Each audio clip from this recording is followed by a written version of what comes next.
Good evening, everyone, and thank you for joining tonight's virtual forum hosted by the Institute of Politics and Public Service and the Massive Data Institute at the McCourt School of Public Policy, known to many of you as GU Politics and MDI. My name is Alexandra Bowman, and I am a junior in the college studying English and art. Throughout my time at Georgetown, I have had the opportunity to found a political comedy web series and talk show for Georgetown and America's youth during a politically turbulent age. GU Politics' Moa Thiley was actually one of our first interviews. I am pleased to introduce our guest tonight. Our moderator this evening is Issy Lepowski, a senior reporter at Protocol, covering the intersection of technology, politics, and national affairs. Joining her on our panel are two of the co-authors for the book we'll be discussing this evening, Words That Matter, How the News and Social Media Shaped the 2016 Presidential Campaign. Lisa Singh, a professor in the Department of Computer Science and an assistant professor at the University of Michigan School of Information.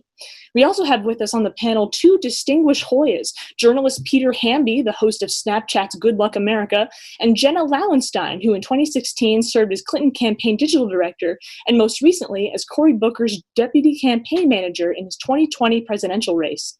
We are thrilled to have these esteemed panelists with us to discuss misinformation and the role of social media in elections. Thank you all for being with us. Please join the conversation on social media using hashtag GU Virtual Forum. And I'll now turn the event over to Issy Lepowski to kick us off. Issy, over to you. Hi, everyone. Thank you, Alexandra. Thank you so much for joining, everybody. I'm Issy Lepowski, senior reporter for Protocol, and I'm really excited about our conversation today because I think it is so relevant to the political climate that we are living through right now. We're a couple months away from an election that is playing out primarily online. And so maybe now more than ever, social media is really playing a role in shaping the narratives around the two candidates. So I think it's really useful to look at what happened in 2016 and not just speculate about the role that social media and specifically misinformation played in that election, but also to really look at the data. And so it's great to have two of the co-authors of Words Matter with us, as well as a panelist from campaigns and somebody from the media world to really put that in context. So before we get started, if you have any questions for our panelists, you can enter them at the bottom of your Zoom screen, and we will put you on screen later and you can ask the panelists yourself. So let's get started. Jaden, I wanted to sort of set the stage by talking about the research itself. So this book covers a lot of ground about how narratives stick to politicians, whether it's in the news or on social media, but you specifically focused on the role of social media and disinformation. So tell us a little bit about the question that you were setting out to answer when you undertook this research.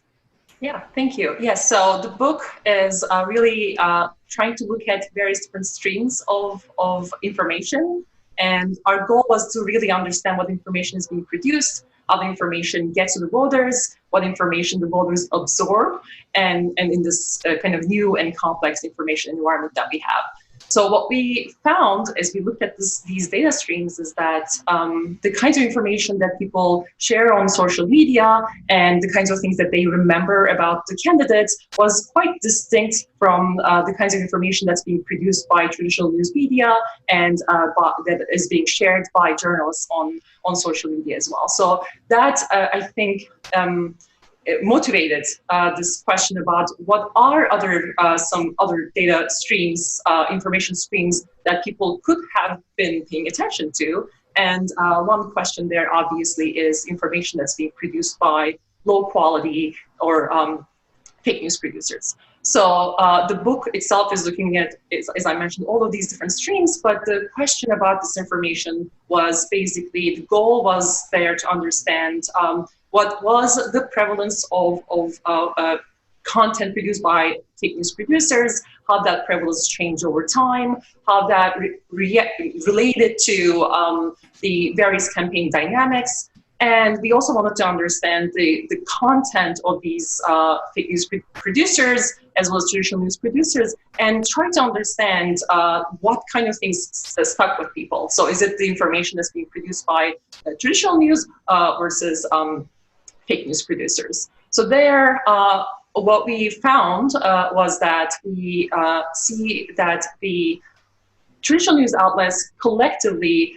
outperformed, which is a positive thing, outperformed the fake news producers, and that most content that was being consumed or at least shared on social media was from traditional news. But if you pick a random traditional news versus fake news article and compare them, they were sort of indistinguishable in terms of how well they performed, in terms of how many people were sharing them, which is quite disturbing, given that we know that traditional news journals have all these journalistic standards that fake news producers do not. We also saw that the prevalence increased over time as we were kind of ramping up to the election, and that the changes in this prevalence was quite strongly mirroring the campaign dynamics, in that it was following the kind of Met Clinton favorability. So whenever there's an increase in how much people prefer kind of Clinton over Trump, that was followed by an increase in this production and consumption of fake news producers, which could be sort of a game theoretic response, if you will. And finally, kind of tying that back to the original point about people are remembering different things. Why is that the case? We looked at the kinds of things people remembered using the Gallup polls, who we were collaborating with in this project, and we found that especially for Republican respondents, and especially for their responses for Clinton, they were a lot more aligned with what the fake news producers were putting out there, as opposed to traditional news, which is concerning. That doesn't necessarily mean that they were all reading fake news, but it is kind of telling us that, unfortunately, it seems like the traditional news kind of failed to set the agenda as we ramp up to the election.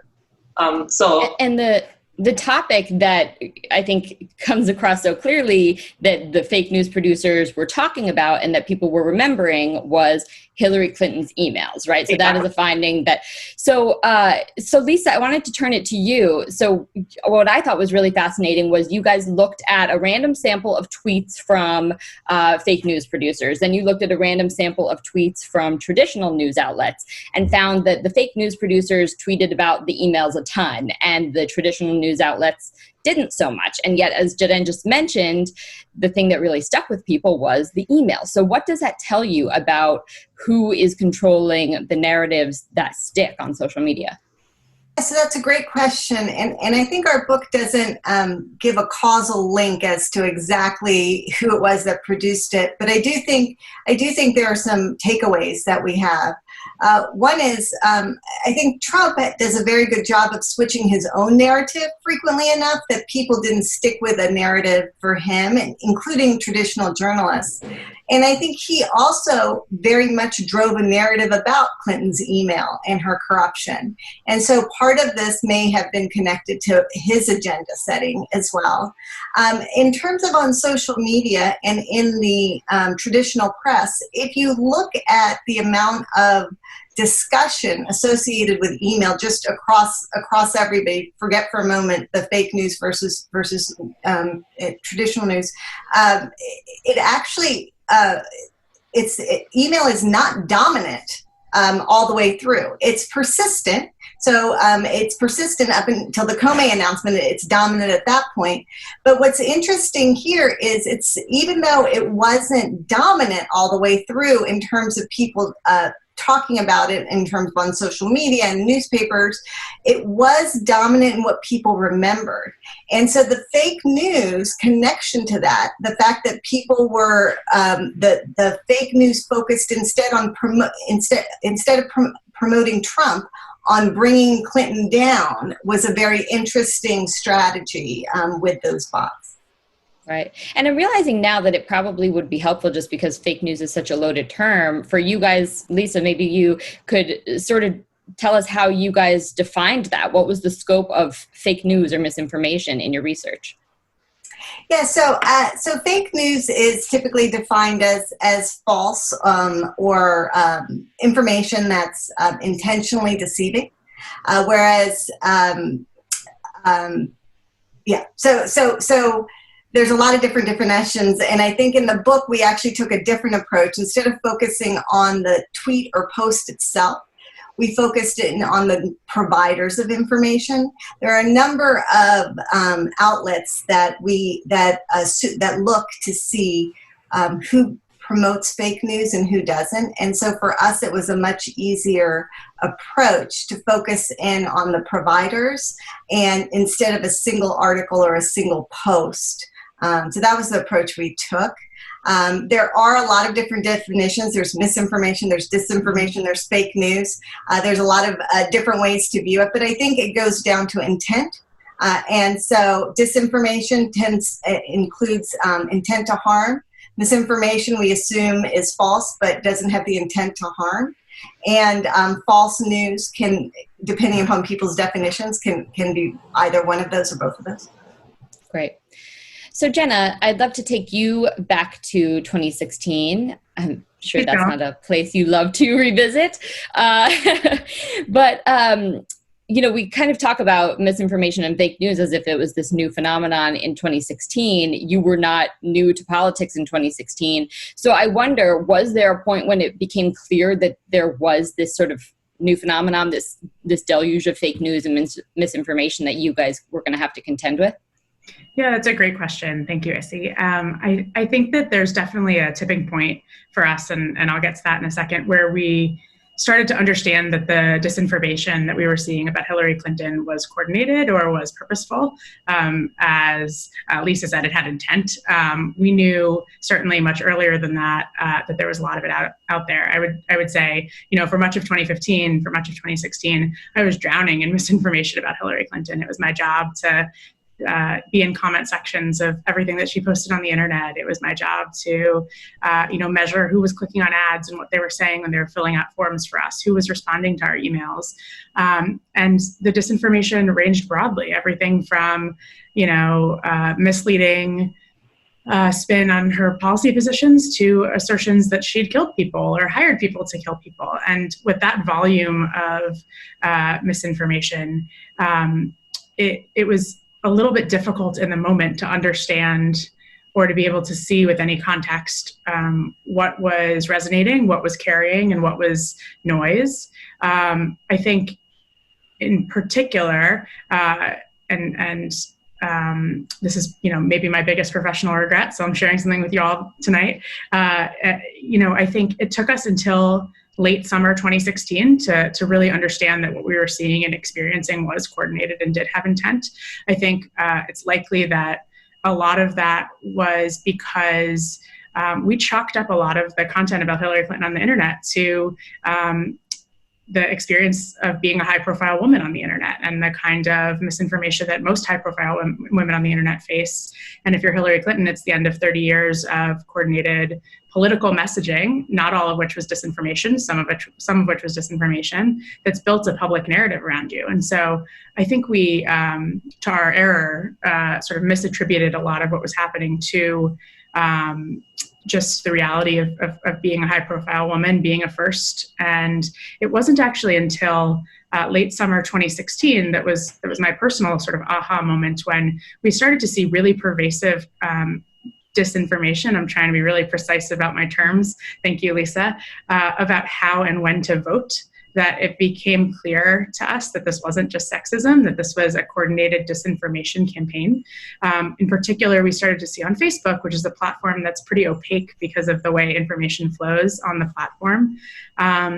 We started to see, content being pushed to Clinton supporters about voting on Monday, the first Monday in November, or voting by text message. And that was the content that really spurred us to try to intervene with the platforms and to try to get the platforms to take action, because at that point it really tipped into a new kind of visibility for us. And that was the moment we tried to work with the platforms most intently.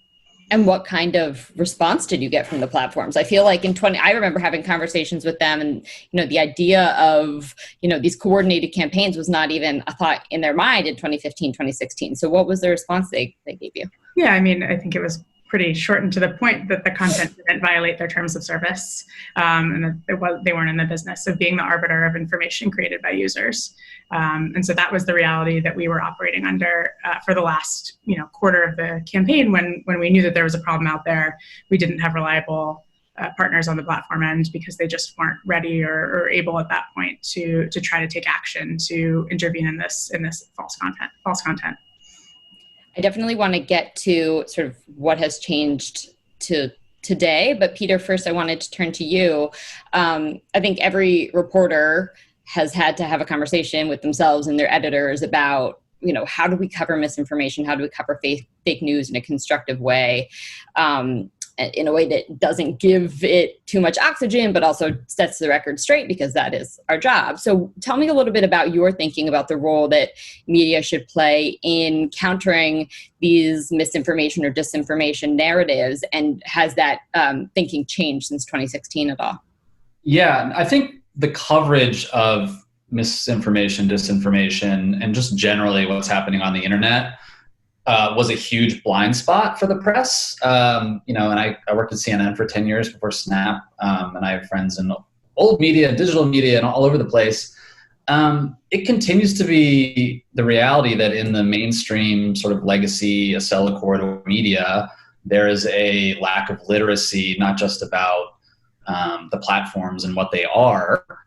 There is a sort of dismissive contempt for them in a lot of ways, partly looking down on platforms like TikTok, Snapchat, where I work, or just assuming the worst instincts from all of them, but just a lack of understanding. I think that's actually gotten better. I think a lot of the reporting lately about QAnon, for example, that we're seeing strikes a balance between not enabling those movements, which is, impossible. Like if you're giving them oxygen, they're cheering, but explaining what they are in their context and also how dangerous they are. And I think that a lot of media and tech reporters have really started to understand this stuff in the last 4 years after digging in.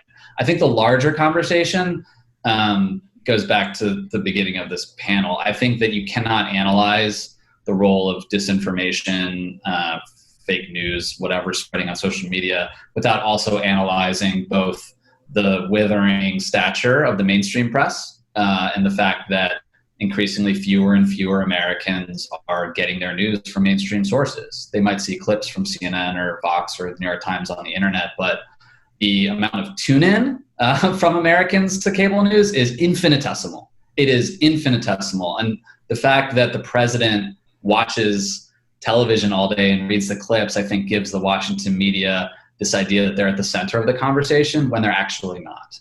And at the same time, they are incredibly responsive to pressure from social media. We saw this in 2016, based on what we've been talking about, efforts from trolls, but also on the right and the Breitbart sort of part of the universe to put pressure on mainstream news organizations like 60 Minutes to cover, investigations into Hillary Clinton. Network Propaganda was a book written at Harvard, which you should only read after Words Matter. They made the astute point that the right-wing media echo chamber was really successful at pushing their ideas into the media mainstream, and the media today is also responsive to the left. During the Democratic primaries, there were tons. I'm sure Jenna can talk about this as well.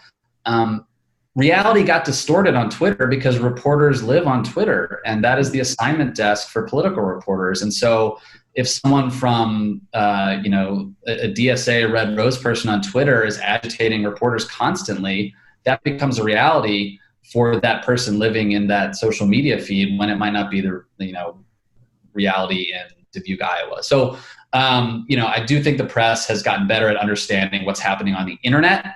I don't think the press has gotten to the point where they understand that their place in the world is slipping, and they need to be more transparent and more honest about what they do to the public so that they understand what journalism is. Right. And you mentioned sort of the right-wing echo chambers, and I sometimes find myself worrying if, talking about fake news is really just fighting the last battle, because these tech companies, it's easy enough for Facebook to say, okay, we're not going to let you say you can drink bleach to cure COVID, but a much tougher nut for them to crack is this phenomenon of hyperpartisan voices that are sort of dominating. So, Peter, do you think that fake news is the thing that we need to be most worried about right now? And what response do you think the platforms should be taking to that sort of more difficult issue of letting these echo chambers dominate? Yeah, it still seems to be the case. You probably know better than I do, but it still seems to be the case that the idea of fake news is still the Macedonian teenager who created a meme saying the Pope endorsed Donald Trump, and that's still what people talk about. I think there are lots of trash memes all over the internet that Instagram, under the umbrella of Facebook, and Facebook do a poor job of dealing with. It's just that these people find ways to create content no matter what the platforms are doing. Facebook, Google, and YouTube are playing whack-a-mole and coming up with new policies, it feels like, every couple weeks, right? Facebook just recently said they're going to ban political advertising for the final month of the election, which is just a PR move. I can see Jenna smiling. Like, it's fundamentally the asymmetry on the internet is that the right is way more willing to move around disinformation and lies and, spin than the left is. And there's just tons of organic content and media content that won't be censored by Facebook, whereas Democrats and the left who are running ads in the final month of the election won't be able to. Where I work at Snapchat, like, we benefit from the fact that when the company started, there was just a clear set of values around privacy and safety, content, advertising. And as we grow and scale, we make decisions according to those values. So we're the one company that hasn't been hauled up to testify on Capitol Hill because of that. Whereas, as TikTok grows, they can take off a #Q hashtag from the search function, but people are still serving up Q content all over that platform. So it's incredibly difficult to contain if these companies keep pivoting. It's just tough because at the end of the day, these places care about scale and revenue and the algorithms that feed both of those things. And it's hard to pull the plug once that's out of the bag. That's a mixed metaphor. Hard to pull. I'll let it slide. Jaden, I wanted to turn it to you. Do you think that fake news is sort of a red herring this election cycle? Is there something else that we should be more concerned about? Or do you think that it really is as damaging as people have felt that it was in 2016? Yeah, that's a great question. $1 million question. So I guess the way that I see the importance of looking into kind of disinformation is a kind of a long game, in that I do think that still most of the content people are getting today, they are getting from cable news. And so there is research that shows that kind of disinformation is narrowly defined, or mostly consumed by not the over, like the population overall, but insulated and isolated groups of people. So whether it actually changed the 2016 election results, hard to say. With a small margin, so maybe there was an effect, but we don't really know. And looking at 2020, would it be the most important thing? I guess I wouldn't say it's the most important thing. I think that we should be paying attention to it, but I think that there is another reason to pay attention to it. One, because as Peter was saying, is people are consuming news more and more online, so it's going to become more of a problem as that pattern keeps going. And also, when we talk about false information, disinformation, in 2016, we were mostly focusing on these kind of small sites that are somehow getting to people. But we do have now people with a big megaphone being able to echo false information. Examples can sometimes be coming from the White House. So that kind of changes the game. So we need to care about disinformation, but we need to be kind of more careful about the types of disinformation and the areas that it's coming from. And I think as you started this conversation, given the pandemic, given that people are now more kind of at home and not talking to each other in person as much, maybe there's a lot more stuff that's happening online, and so that's another reason perhaps to be careful.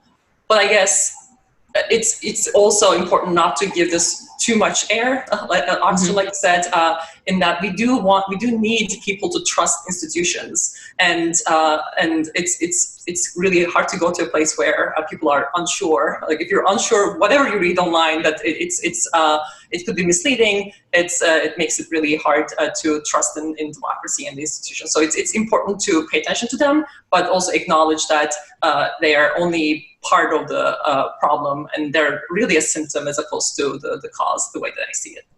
Mm-hmm. Jenna, I want to bring you back in. So you sort of mentioned that in 2016, the platforms were kind of dismissive of what you were seeing. Cut to 2020, you're managing Senator Booker's campaign. How were things different this time in terms of the volume of misinformation you were seeing, and also what the platforms were doing about it? That's a great question. I think Tehran actually made my point for me a little bit, which is the nature of the disinformation and misinformation we're seeing has changed, and the source of it has changed. My bias is on my sleeve, so I'll put a finer point on it than she did. But today, the AP reported that Mike Pence is attending an event with QAnon supporters in Montana. That follows Donald Trump saying that, a Republican congressional candidate who's an outspoken QAnon supporter is a future Republican star, and saying that his only comment on QAnon is that those are people who like him very much. Republican Congressman Steve Scalise last week posted a video, I would call it a deep fake, where they manipulated the audio of Medicare for All activist Adi Barkan, who has ALS and so speaks with a computer-generated voice, and they literally put words in his mouth to assert that he and Joe Biden had a conversation that they did not have.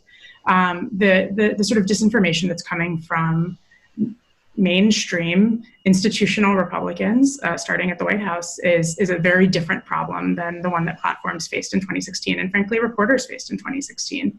I think you've seen platforms, I won't talk about Snapchat because I think you're right, Peter, but from Twitter and Facebook in particular are playing whack-a-mole and trying to come up with ways to respond to this content that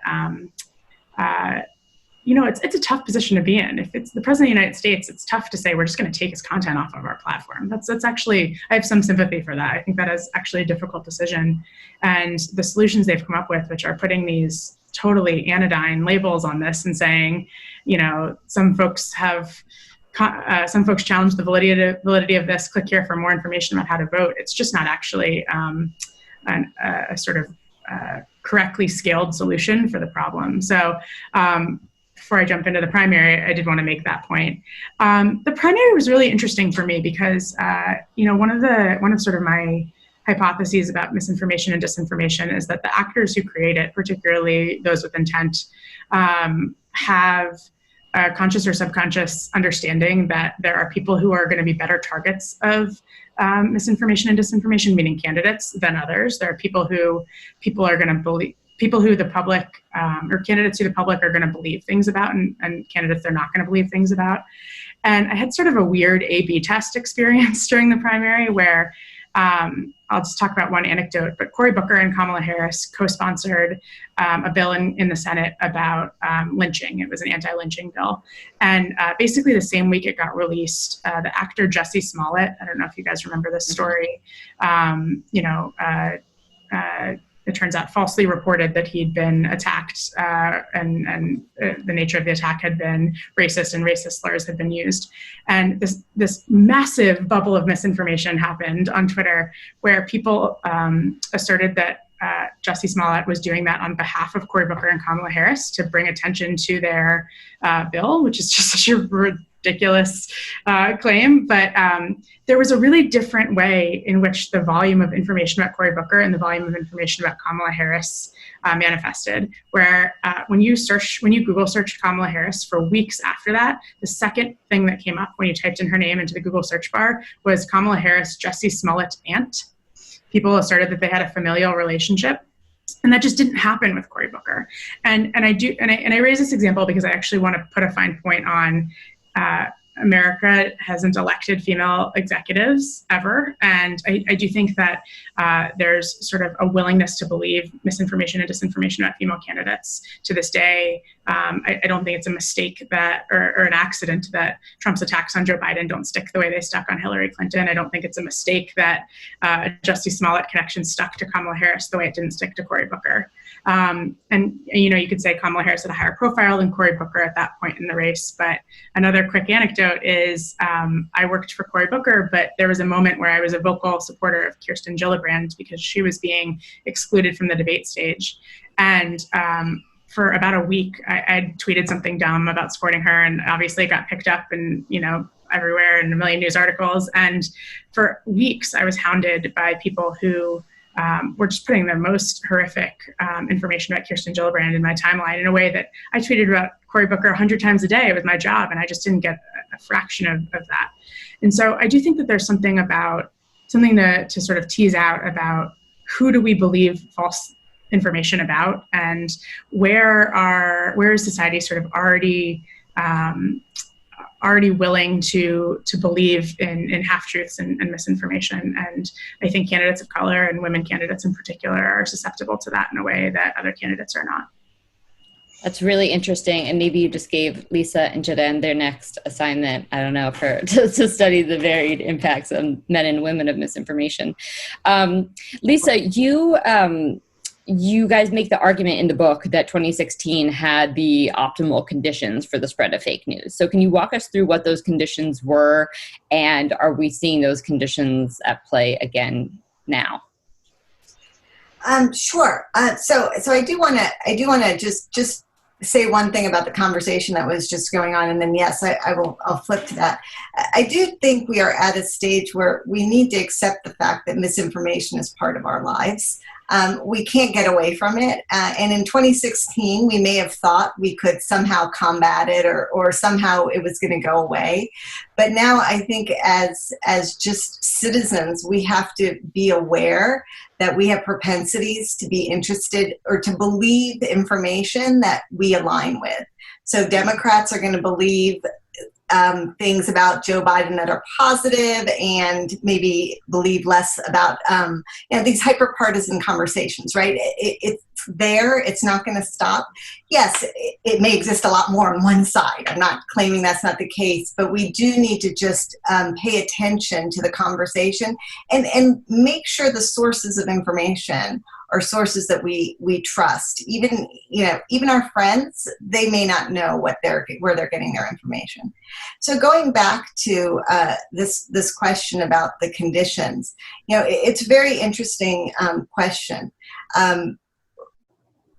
Hillary Clinton came into the election, and she wasn't very popular. She was a female candidate, as Jenna has told us, so that's already one thing she had to worry about. But she also had she was well known. She was very well known. Joe Biden is also well known, but she was very well known in negative ways. And so it was easier in some ways for people to hold on to fake stories about her that were very negative. We as American citizens believed them a little bit more because we weren't used to the idea that this fake news was around, and that we shouldn't just believe all the sources of information that we have. Social media was very new.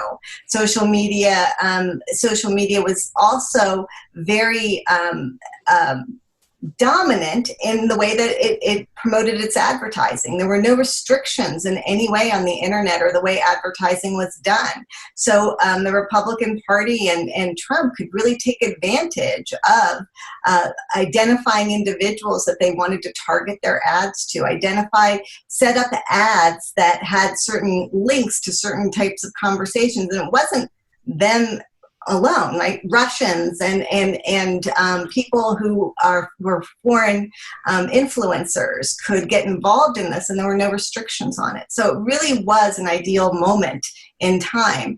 Now we understand so much more of that, and while companies aren't necessarily doing everything they can, they are at least doing some things, which is a start. And so the conditions aren't as optimal this time.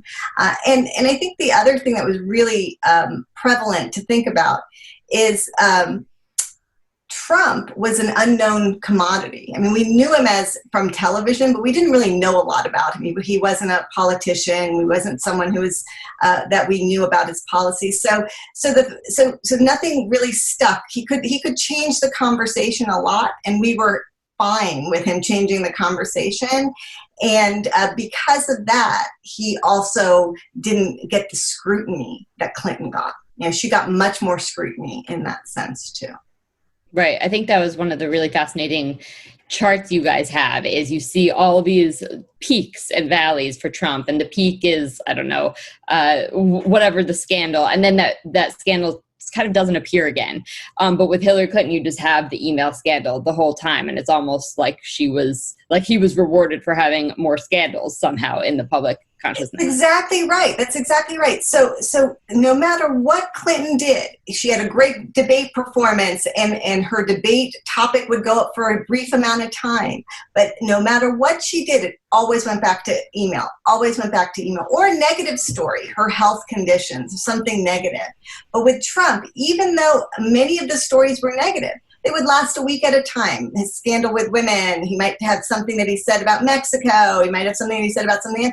It would go up for a week, it would go away, because he had so much new news that he was generating all the time that you couldn't keep up with it. Right. Peter, it looked like you had something to chime in there. Yeah, and I think one thing to point out there is that Trump certainly had a lot of scandals that were unrelated to policy and were related to, like Access Hollywood or whatever.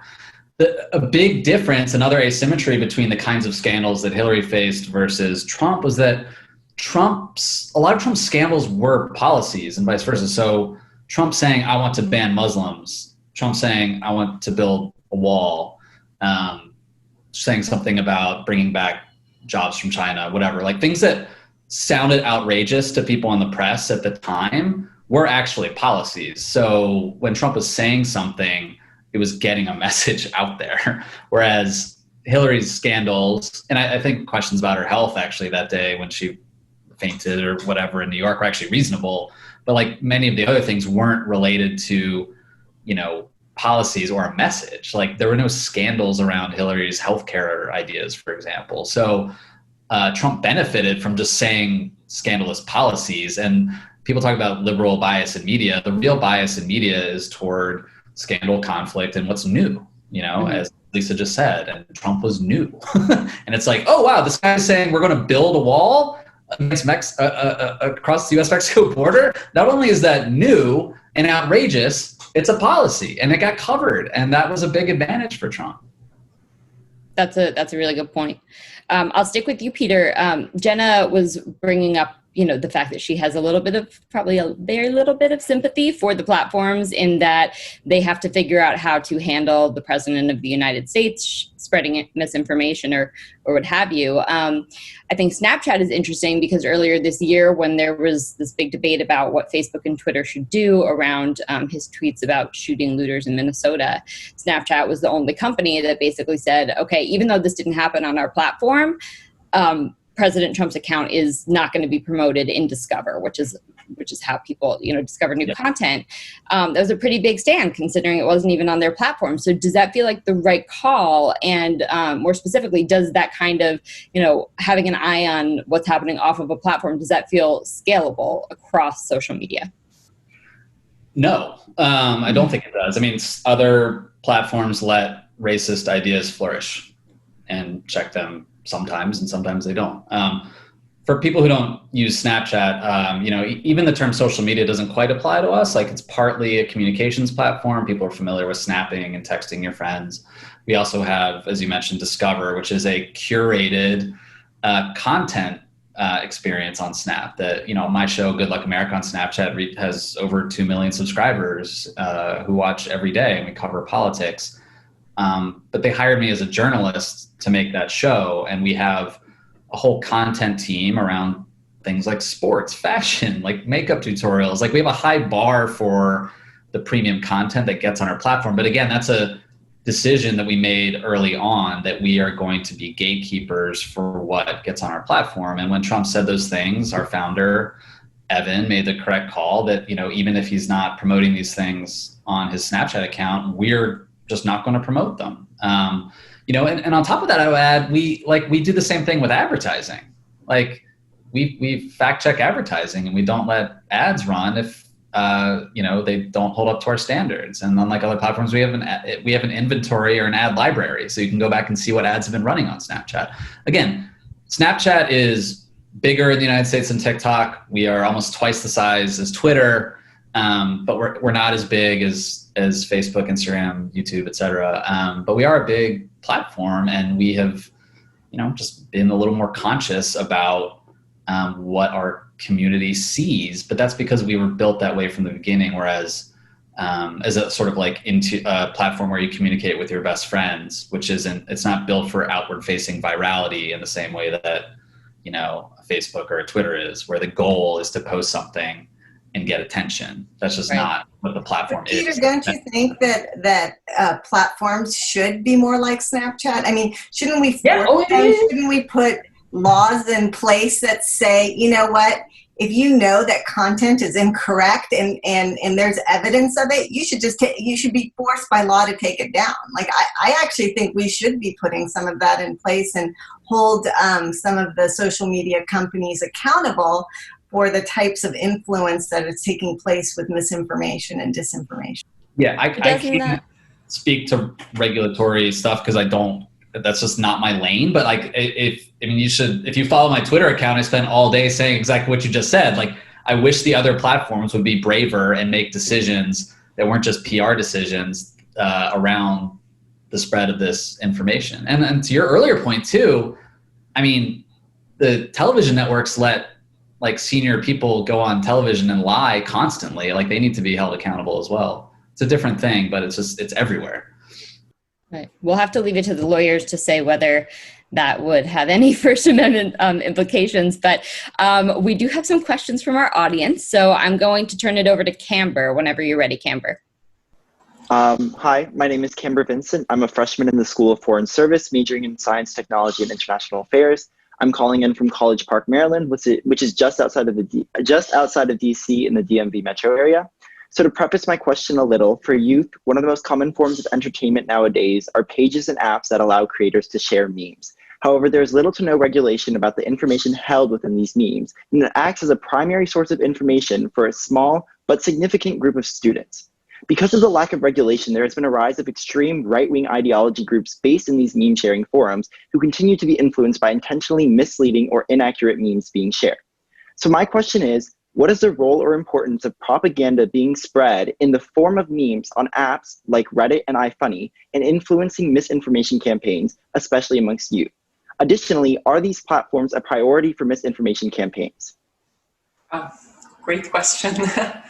I guess I'll maybe take a first stab at trying to answer this. So I think, Camber, you're formulating a great research question for which we know very little so far. So most of the research so far has been focusing on textual data as opposed to multimedia data. And most of it is driven by what kind of data we have access to. So I think that there is some new research in this space, but most of the research is still not on the effects. So even in textual data, we know still little about the effects on everyone, let alone just the youth. So that I think that the information that we currently have is limited, but it definitely is a very important, I guess, research area that folks should be paying attention to. One thing I'd add is just back to the regulation question that folks were engaging in a minute ago. We've seen in other countries where there's stricter regulation about content, these platforms are able to meet the bar. It's not always a question of can or ability, it's a question of willingness and profit. And so I do think that regulation is an important answer here, but to address Camber's question, regulation of these platforms, you've seen the United States Senate talk about Facebook and Twitter. Imagine them trying to understand the intricacies of Reddit and tone on Reddit and the way the subreddits operate. And I do think that there's such an information gap between our regulators and even their most technologically savvy staffs and technologically savvy experts and the way that people are actually using these platforms. So I think it should be a huge priority, and I'm glad you raised it. And I guess just to still follow up on this regulation point, when we think about regulation, traditionally we think about laws, but they're not the only way that behavior gets regulated, right? So laws are definitely a part of it. One aspect of this is norms that we have in our societies. Like, it's not okay to say certain things, so if we actually make the norms of a society be aligned with good information sharing practices, that would be another way that you would regulate behavior. And also the third way to regulate behavior is to use the market. So, we know that, for instance, Facebook had to react when the advertisers were saying, we're going to pull our ads off your platform if you do not react to and do something about hate and disinformation. And finally, the fourth way is kind of the architecture of the world that we live in, and architecture in the online space is the architecture of the platform. So if you kind of make, if you put a like button somewhere, people are going to click that.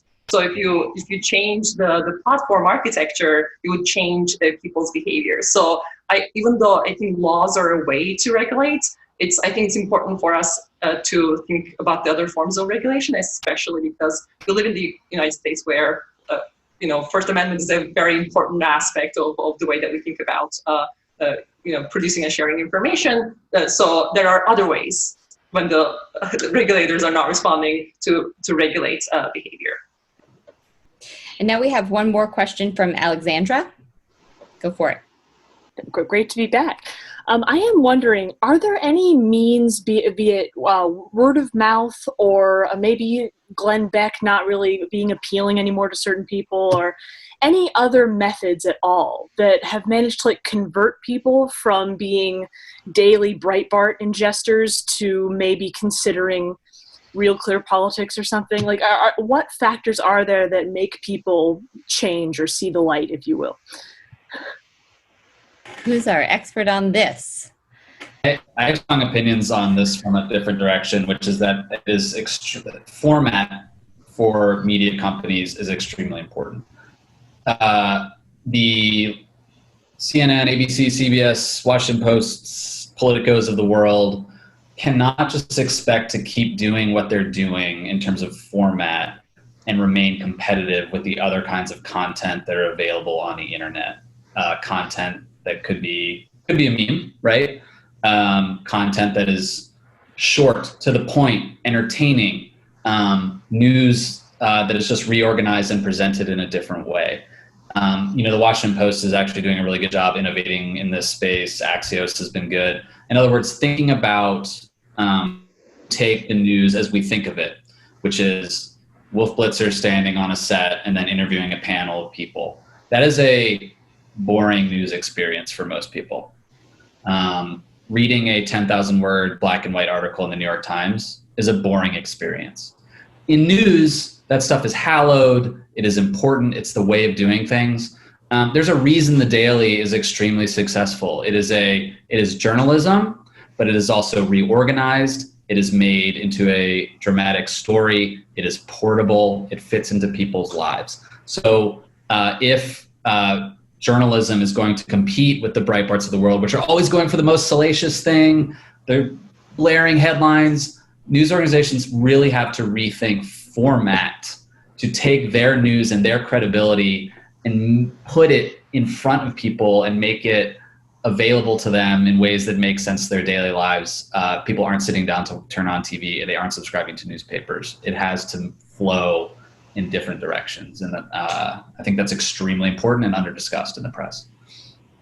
I'll say one thing in connection to this. So there's two things. One, fake news tends to be more novel, and hyper-partisan news tends to be more novel and more interesting. So it will tend to spread further just because of interest compared to kind of true news, which is more boring potentially.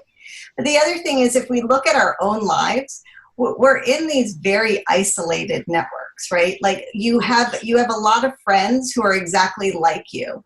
And so one of the best ways to try to connect to people or try to get people to see other perspectives is actually to reach out of your circle and to try to connect to those that are not part of your traditional circle. So if you're a Democrat and you're a diehard Democrat, have 15% of your friends as diehard Republicans, because until we can hear each other's viewpoints and debate without fighting with each other, we're just not going to make that type of progress. People aren't just going to suddenly say, "Oh, I'm going to switch over."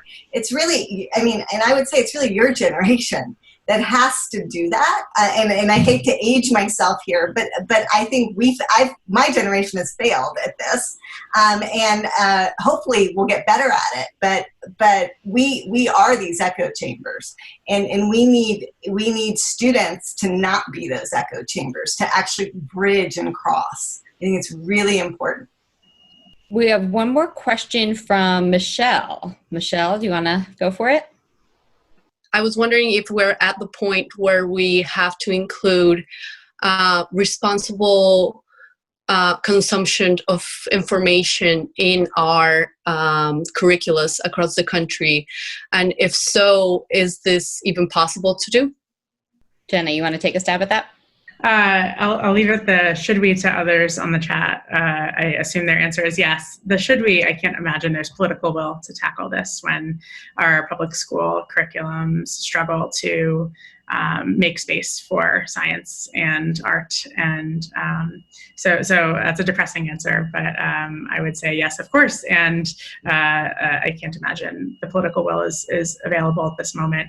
I do think that it's one of the places where there's room for the platforms to take easier actions. I think one of the small successes from a platform is YouTube started introducing higher quality information purposefully when they saw users spiraling down, basically when their algorithm was helping users down a spiral of low quality information. They've experimented with introducing higher quality information, and they've had some success sort of breaking that cycle for people. The New York Times actually had a great podcast that spotlighted this called Rabbit Hole about the YouTube algorithm in particular. I'd highly recommend it to folks.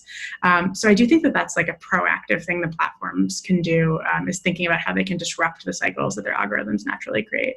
I don't know if other folks have comments on the education question.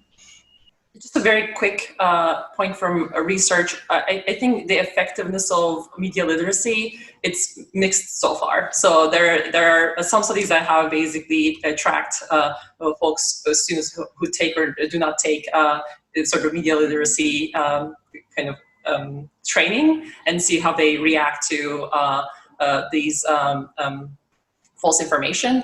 And it is a little mix. And I think the problem is related to what Jenna is saying. The way that I see this problem, I think that we individuals should try to do our best in educating ourselves, but the biggest effect is, I think, going to come from systemic changes, and systemic changes are going to come from a big part of it is going to come from the platforms, again, as I mentioned, changing their architecture, changing the way that they sort and present information.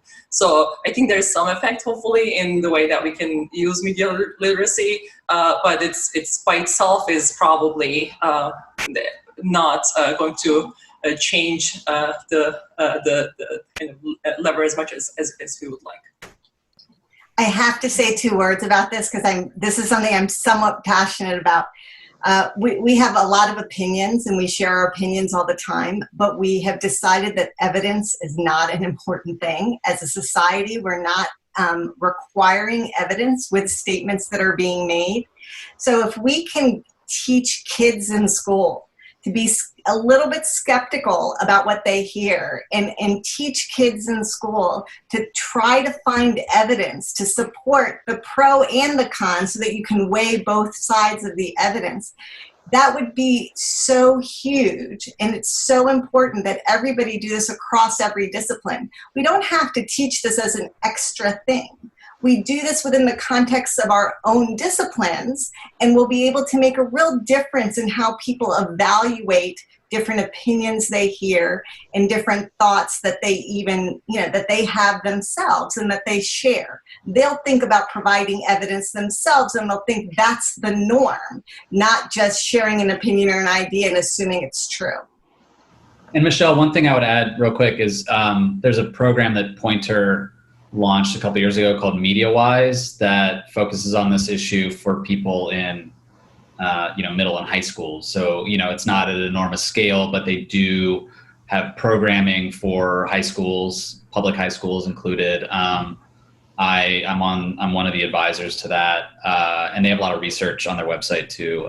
So they're thinking a lot about how to educate young people to, what Lisa said, at least be skeptical of what they see before retweeting it or, sharing it on a platform. Great. Thank you guys all for your questions. Lisa, we're up against our time, but I wanted to close it out with you. I know where you guys are now looking at 2020 and you're in the preliminary phases of that research. But we talked about in 2016 what stuck to each of the candidates and what didn't. So compare that to what you're seeing now in terms of what is sticking to President Trump. Are we seeing the same peaks and valleys and then it disappears, or what are we seeing this time around? Yeah, so we're doing last time we worked with Gallup, this time we're working with CNN and SSRS, and we're conducting a weekly survey where people are asked about what they've read, seen, or heard about Biden and what they've read, seen, or heard about Trump. And what we've found so far early on was that coronavirus, no surprise, was sticking to Trump.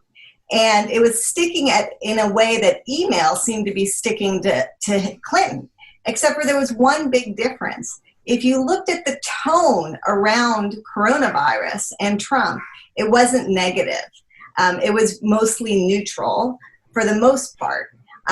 Whereas if you look at it for email and Clinton, it was more negative. So coronavirus could be Trump's email. But we have noticed, and there'll be an article that CNN puts out in the next few days, that actually there's so many new issues that are coming up, so many new controversies that have come up in the last couple of weeks, that there is a shift that's occurring, and coronavirus isn't the only central theme or topic. So I believe if Trump is able to continually shift the conversation, he will succeed in a way that's similar to 2016. But if coronavirus is something that sticks with him because people's kids aren't in school and we don't know what's going to happen in 4 or 5 months, it might be a little bit different this time around. So it'll be very interesting to watch. One thing that's also really different and interesting that we hope to pursue and understand more are the pieces of information that he shares that are inaccurate, and how much of that is being remembered by people. So are they remembering things that are more the accurate stories, or are they remembering things that are less accurate? So voting, being able to vote twice. Okay, that's a new thing that's come out, and a lot of people are talking about that. Are they talking about it positively or negatively? It's really going to be an amazing election season. Great. Well, looking forward to our 2024 panel where you'll break down all your findings on what's about to happen. Well, thank you, everybody, for joining us. Thank you, Peter, Jenna, Jodan, and Lisa. I really appreciate it. And thank you, Georgetown. And hope to see you all soon.